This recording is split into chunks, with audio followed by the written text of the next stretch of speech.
గుంటూరు డొంక రోడ్ కాకుమానవారి తోటలోని నారా చంద్రబాబు నాయుడు క్రీడా ప్రాంగణంలో గుంటూరు మున్సిపల్ కార్పొరేషన్ సౌజన్యంతో గుంటూరు తూర్పు నియోజకవర్గ ఎమ్మెల్యే శ్రీ మొహమ్మద్ నజీర్ సారథ్యంలో మన గుంటూరు మన సంక్రాంతి సంబరాలు ఘనంగా నిర్వహిస్తున్నారు. ఈ కార్యక్రమంలో ఉమ్మడి గుంటూరు జిల్లా ఎమ్మెల్సీ ఆలపాటి రాజా పాల్గొని ప్రజలందరికీ సంక్రాంతి శుభాకాంక్షలు తెలియజేస్తూ తూర్పు నియోజకవర్గ అభివృద్ధిలో ఎమ్మెల్యే నజీర్ పాత్రను ప్రశంసించారు.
ఈరోజు దీన్ని ఒక మంచి వేదికగా తయారు చేయాలని చెప్పి మీ అందరికీ ఆలోచన తగినట్టుగా ఒక మంచి వాకింగ్ ట్రాక్ ని ఏర్పాటు చేయాలనేటువంటి ఆలోచనతో ఈ కార్యక్రమాన్ని ఇంత ఘనంగా ఏర్పాటు చేసి రాబోయేటువంటి రోజుల్లో దీన్ని మనందరికి ఉపయోగపడేటువంటి విధంగా ఒక వాకింగ్ ట్రాక్ తో పాటు మంచి క్రీడా మైదానాన్ని తయారు చేయాలనేటువంటి ఆలోచనతోనే దీన్ని పూర్తిగా అభివృద్ధి చేయడం జరిగింది.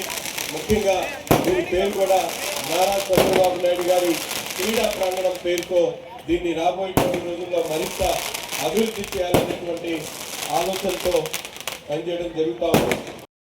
అంతేకాకుండా ప్రభుత్వ ఆసుపత్రిలో ఉన్నటువంటి ఆప్థమాలజీ అలాగే డెంటల్ ఈఎన్టీ లాంటి సెక్షన్స్ అన్నింటినీ కూడా డిపార్ట్మెంట్ని ఇటువైపు తరలించేటువంటి కార్యక్రమంతో పాటు ముఖ్యంగా ఈరోజు మనం ఈ కార్యక్రమం చేసుకుంటున్నటువంటి స్థలం మేము అనేక సార్లు ప్రతిపక్షంలో ఉన్నప్పుడు దీన్ని ఉపయోగించాలని చెప్పి అన్నాడున్నటువంటి ప్రభుత్వాన్ని పదే పదే అడిగినప్పుడు కూడా బిల్డ్ ఏపీ అనే పేరుతో ఈ ప్రాంతాన్ని ఈ ప్రదేశాన్ని అమ్మేటువంటి ప్రయత్నం చేసినటువంటి గత పాలకులైతే ఈ రోజు కూటమి ప్రభుత్వం చంద్రబాబు నాయుడు గారి నాయకత్వంలో శైలితో అందరినీ కలుపుకుంటూ తను మమేకమై ప్రజలతో మమేకమై ప్రజల్ని ఉత్తేజపరుచుకుంటూ ఈ యొక్క ప్రాంతాన్ని అభివృద్ధి చేసుకున్నటువంటి నాయకత్వం ఈనాటి నజీర్ గారి నాయకత్వం అని చెప్పి ఈ సందర్భంగా మీకు మనవి చేసుకుంటా ఉన్నాను. ఇదేదో నేను మాటలతో చెప్పే అంశం కాదు, లేకపోతే పొగిడే అంశం అంత కొట్టే కాదు అని చెప్పి మీకు మనవి చేస్తా ఉన్నాను.